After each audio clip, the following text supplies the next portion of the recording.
ধরেন আপনার এলাকায় এই মুহূর্তে আপনার পাশ দিয়ে বয়ে চলা নদীতে একটা লাশ ভেসে উঠলো, তখন আপনি তৎক্ষণাৎ পুলিশকে খবর দিলেন যে এই লাশটাকে উদ্ধার করার জন্য, যে এই লাশটা এসে উদ্ধার করে পোস্টমর্টেম করে যে আইনগত প্রক্রিয়া আছে সেগুলো মেনটেন করার জন্য পুলিশ আসলেন।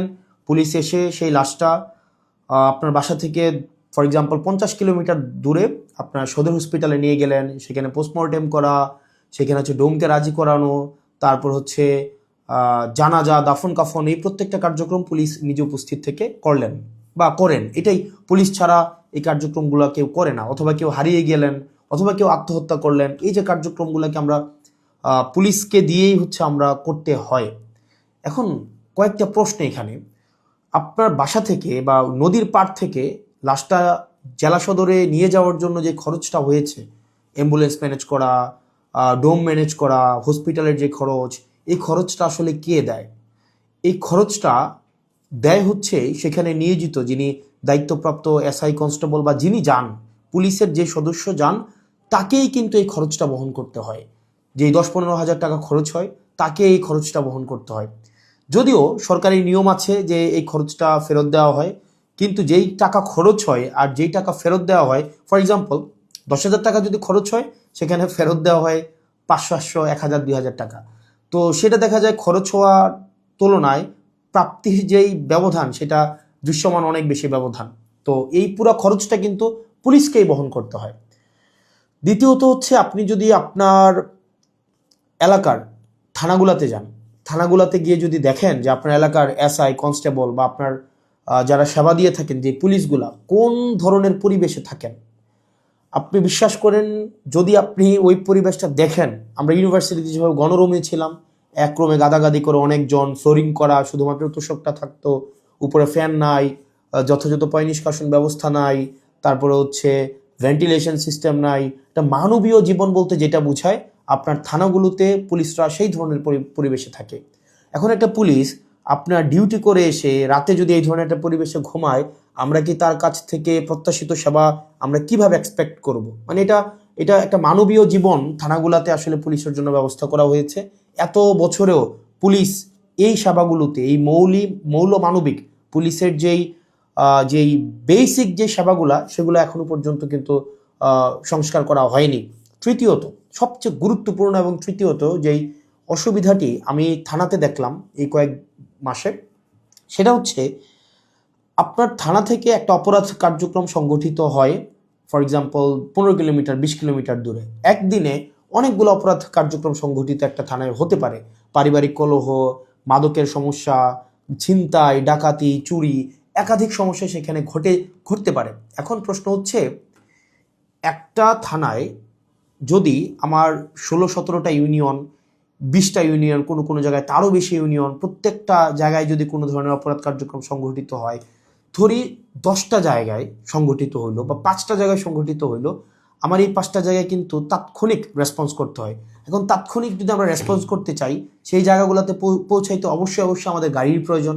মানে গাড়ি ছাড়া পায়ে হেঁটে তো নিশ্চয়ই এই ধরনের কার্যক্রমগুলোতে কখনোই পুলিশ তড়িৎ কোনো সিদ্ধান্ত বা তড়িৎ কোনো অ্যাকশন নিতে পারে না। কিন্তু আপনি যদি থানাগুলো যান, দেখবেন কোনো থানায় 10টা গাড়ির প্রয়োজন, 6টা গাড়ির প্রয়োজন, সেখানে থানাকে দেওয়া হয়েছে 1টা গাড়ি, 2টা গাড়ি। এখন পুলিশ তার বাসায় বসে থাকে না। আপনি কল দিলেন যে এখানে ঝামেলা হয়েছে, মানুষ মারা গিয়েছে, চুরি হয়েছে, খুন হয়েছে, পুলিশ কিন্তু আসতে হয়। তাহলে পুলিশ কিভাবে আসে? পুলিশ দেখা যায় একটা ভ্যান ভাড়া করে, একটা অটো ভাড়া করে, অথবা দেখা যায় একটা লেগুনা ভাড়া করে, সেইটা করে কিন্তু তাকে যেতে হয়। ওই যে ভাড়ার টাকাটা, এই ভাড়ার টাকাটাও কিন্তু পুলিশের পকেট থেকে দিতে হয়। দ্বিতীয়ত, এই যে ভাড়া করে যাওয়া আসা, তার যে এই সময় নষ্ট হয়, সেক্ষেত্রে দেখা যায় যারা অপরাধ সংঘটিত করে তারা কিন্তু ইতিমধ্যেই সেই জায়গা থেকে চলে যায় এবং আমরা সেবা বঞ্চিত হই। সেজন্য আপনি যদি পুলিশকে যুগোপযোগী করতে চান, পুলিশকে যদি আপনি হচ্ছে তার সেবা তাৎক্ষণিক জনগণের কাছে পৌঁছাইতে চান, অবশ্যই তার ট্রান্সপোর্টেশন ব্যবস্থাটা অবশ্যই যথাযথভাবে করতে হবে। আপনি পুলিশকে ট্রান্সপোর্টেশনের গাড়ি দিবেন না।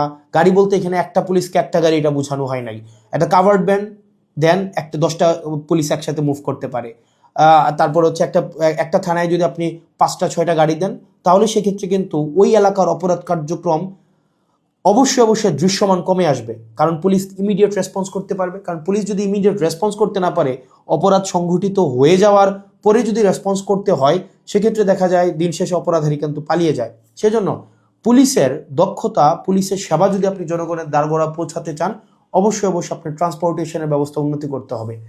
এখন আমাদের বর্তমান বিদ্যমান যে পুলিশ ব্যবস্থা রয়েছে, এই পুলিশ ব্যবস্থার থানাগুলোতে, আমি থানাগুলোর কথা বলবো, থানাগুলোতে তাদের অ্যাকোমোডেশন সমস্যা, তাদের বাসা, তাদের থাকার জায়গা নাই ঠিকঠাকভাবে, গণরুমের মতো তাদেরকে থাকতে হয়, এবং তাদেরকে যে বেতন দেওয়া হয় এই বেতন দিয়ে যে একটা স্বাভাবিক জীবনযাপন করবে সেটা কোনোভাবেই সম্ভব না। দ্বিতীয়ত হচ্ছে আপনি তাকে ট্রান্সপোর্টেশনের ব্যবস্থা করছেন না যথাযথভাবে। আপনি তাকে দেখা যাচ্ছে যে আপনি তাকে ঢাল তরোয়ার ছাড়া, ট্রান্সপোর্টেশন ছাড়া আপনি অপরাধী ধরতে পাঠাচ্ছেন, টহল দিতে পাঠাচ্ছেন। সেক্ষেত্রে কিন্তু তাকে ট্রান্সপোর্টেশন ম্যানেজ করা এবং সেখানে যে ভাড়া মেটানো সেটাও কিন্তু তার পকেট থেকেই করতে হয়। সরকার যে অ্যালটমেন্টটা দেয়, সরকার যে বরাদ্দ দেয়, সেটা খুবই খুবই প্রয়োজনের তুলনায় অপ্রতুল। তৃতীয়ত হচ্ছে আপনি পুলিশে একটা আমি অনেকগুলো অফিসারের সাথে কথা বলেছি, রিটায়ার্ড অফিসার, চাকরিরত অফিসার, তাদের সাথে কথা বলেছি। পুলিশে ম্যানেজ করে নেওয়া একটা কালচার আছে, ম্যানেজ করে নেওয়া একটা কালচার। ফর এক্সাম্পল, আপনি কনস্টেবলকে পাঠাইলেন কোনো একটা জায়গায় আসামি ধরার জন্য, সেখানে 5,000 টাকা খরচ হবে যে আসামিটা ধরতে, ট্রান্সপোর্টেশন কস্ট বা তদন্ত এই জায়গাগুলোতে। তখন কনস্টেবল তার ঊর্ধ্বতন কর্মকর্তাকে উনি বললেন যে স্যার টাকা কোথায় পাবো? তখন বলে ম্যানেজ করে নাও। এখন ম্যানেজ করে নেওয়া অর্থ সেটা নিশ্চয়ই আমরা বুঝেছি, ম্যানেজ করে নেওয়া বলতে কি বোঝাচ্ছে। এবং আরও শঙ্কার বিষয় সেটা হচ্ছে পুলিশের অনেক বড় বড় প্রোগ্রাম হয়। এই প্রোগ্রামে অনেক ক্ষেত্রে, সব ক্ষেত্রে না, কিছু কিছু প্রোগ্রাম আগে হতো, এখন বর্তমানে আছে কিনা এটা আপনারা জানাবেন। আগে এরকম নাকি হতো, পুলিশের অনেকেই জানিয়েছে এরকম নাকি হতো, একটা বড় প্রোগ্রাম হবে, এই প্রোগ্রামে দেখা যায় ঊর্ধ্বতন কর্মকর্তারা অধীনস্থ কর্মকর্তাদের ভাগ করে দিত যে খাবারের দায়িত্বটা তোমার, ডেকোরেশনের দায়িত্বটা তোমার, লাইটিংয়ের দায়িত্বটা তোমার। তো এখন টাকা আসবে কোন জায়গা থেকে? ম্যানেজ করে নাও। তো দেখা যায় অধস্তন কর্মকর্তারা সেটাকে ম্যানেজ করে নিতেন। তো নিশ্চয়ই ম্যানেজ করাটা সরকারের দায়িত্ব, ম্যানেজ করা তো অবশ্যই কোনো কর্মকর্তা কর্মচারীর দায়িত্ব না। কিন্তু দেখা যায় অধিকাংশ ক্ষেত্রেই সরকার যে বাজেট বরাদ্দ দেয় পুলিশকে, এবং যেই পরিমাণ পুলিশের প্রয়োজনীয়তাটা, যেই পরিমাণ আমরা দেখলাম ল অ্যান্ড অর্ডার রিস্টোর করার ক্ষেত্রে, সামাজিক শৃঙ্খলা বজায় রাখার ক্ষেত্রে, শুধু যে গুম খুন এগুলো নিরসনের ক্ষেত্রে পুলিশের অবদান বা পুলিশের কার্যক্রম বিষয়টা এমন না। স্বাভাবিক শান্তি শৃঙ্খলা, নিরাপত্তা, জীবনমালের নিরাপত্তা নিশ্চিত করার ক্ষেত্রে কিন্তু পুলিশের স্বাভাবিক অনেক ধরনের কার্যক্রম হয়।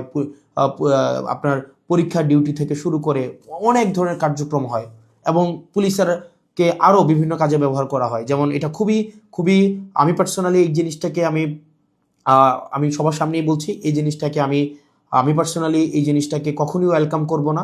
অপ্রয়োজনীয় প্রোটোকল দেওয়া, যে যদি এলাকায় এমপি যায়, পুলিশকে দেখা যায় প্রোটোকল দিতে, অপ্রয়োজনীয়। দেখা যায় ওসিকে আমরা অতীতেও দেখেছি, ওসি সবসময় আপনার এমপির সাথে সাথে থাকতে হয়, থাকেই থানায় একটা গাড়ি।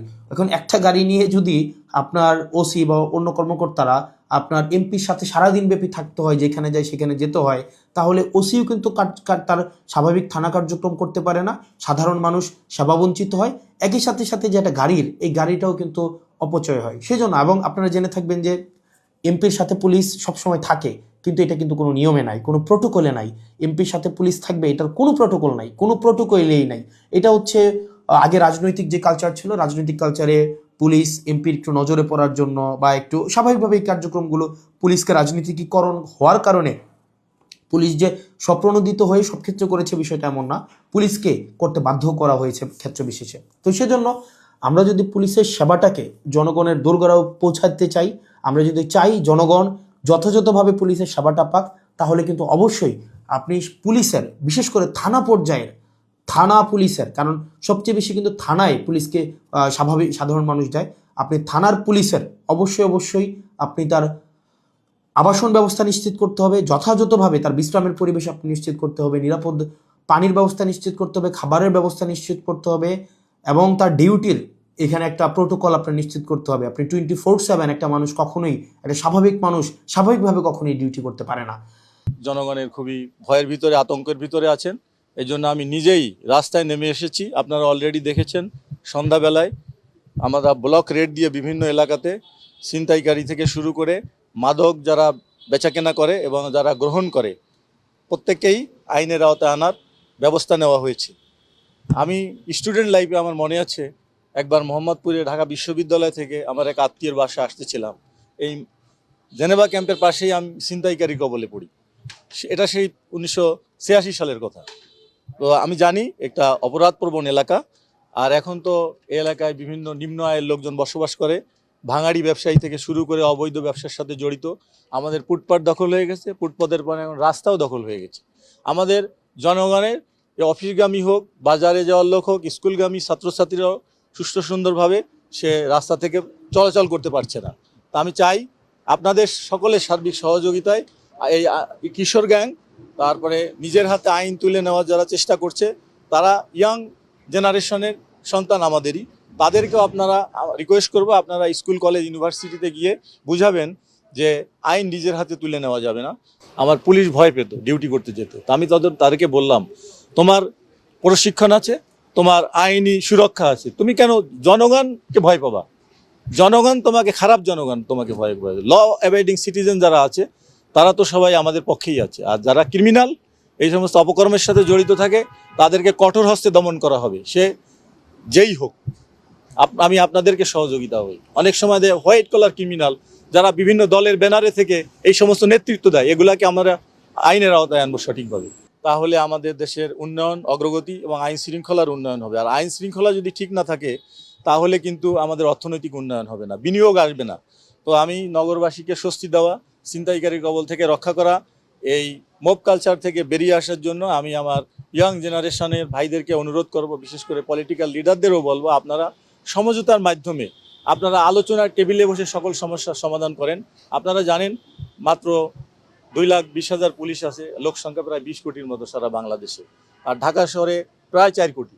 তো এই নগরবাসীকে স্বস্তি দেওয়ার জন্য দিনে রাতে 24 ঘন্টা আমাদের প্রত্যেকটা রাস্তা, ব্লক, বাজারঘাট, যেখানেই যাবেন জনসমুদ্র। তো এইটাকে সুষ্ঠু সুন্দরভাবে পরিচালনা করতে হলে আমাদেরকে আইন মান্য করতে হবে। আমি নিজেই দেখেন রাতের বেলা মানুষ ছিনতাই কবলে পড়ে, আমাদের ট্রাক ছিনতাই হয়, কাভার্ড ভ্যান ছিনতাই, এক্সপোর্ট ইম্পোর্টের ডিস্টার্ব হয়। আপনি দেখেন কারণ বাজারের রাস্তাটা পুরো বন্ধ হয়ে যায়। সাধারণ মানুষ যারা ঘরে ফিরবে, সারাদিন কাজ করে, তারাও ওখানে রাস্তায় বসে থাকতে হচ্ছে। তো এই অবস্থা থেকে মুক্তি পাওয়ার জন্য আমরা ট্রাফিককে ঢেলে সাজার চেষ্টা করছি, এবং অলরেডি আমাদের কার্যক্রম শুরু হয়েছে। আর নগরবাসীকে আগামী ঈদে যাতে কোনো ছিনতাইয়ের কবলে না পড়ে, ব্যাংকের সামনে থেকে তারা টাকা নিয়ে তারা সঠিকভাবে গিয়ে বাজার করতে পারে, কোনো ধরনের হয়রানির শিকার না হয়, ছিনতাইকারীর শিকার না হয়, এবং সুস্থ সুন্দরভাবে জীবনযাপন করে শান্তিতে বসবাস করতে পারে। এই জন্য আমি আজকে রাতের বেলায় এখন থেকে আমি মাঝে মাঝে আসবো, কারণ আমি রাস্তায় থাকলে আমার ফোর্স, আমার অফিসাররাও দেখবে যে না, এই স্যার নিজেই যখন রাস্তায় ঘুরতেছেন, তারা তখন ঢিলাঢালা থাকবে না, তারা স্ট্রংলি এবং দৃঢ়ভাবে আইন প্রয়োগ করতে পারবে। এবং আইন শৃঙ্খলার উন্নয়ন আমাদের অগ্রাধিকার, কারণ আইন শৃঙ্খলা যদি ঠিক না থাকে, দেশে বিনিয়োগ আসবে না, অর্থনৈতিক উন্নয়ন হবে না। তো সুতরাং আমরা যারা আছি, আপনারা সাংবাদিকরা হচ্ছে আমাদের সমাজের দর্পণ। আপনাদের মাধ্যমে আমাদের সরকারের মেসেজ এবং আমাদের আইন শৃঙ্খলা বাহিনীর মেসেজ হচ্ছে, যারা ল অ্যাবাইডিং এবং ভালো মানুষ, আমরা তাদের জন্য 100% ভালো, কিন্তু ক্রিমিনালের জন্য আমরা 100% কঠোর, তাকে কোনো ছাড় দেওয়া হবে না, সে যে পর্যায়ের ক্রিমিনাল হোক না। ধন্যবাদ। আপনারা আমাকে সহযোগিতা করেন, আমি আপনাদের সাথে নিয়েই এই ঢাকা শহরের এবং সারা বাংলাদেশের আইন শৃঙ্খলার উন্নয়ন করতে চাই।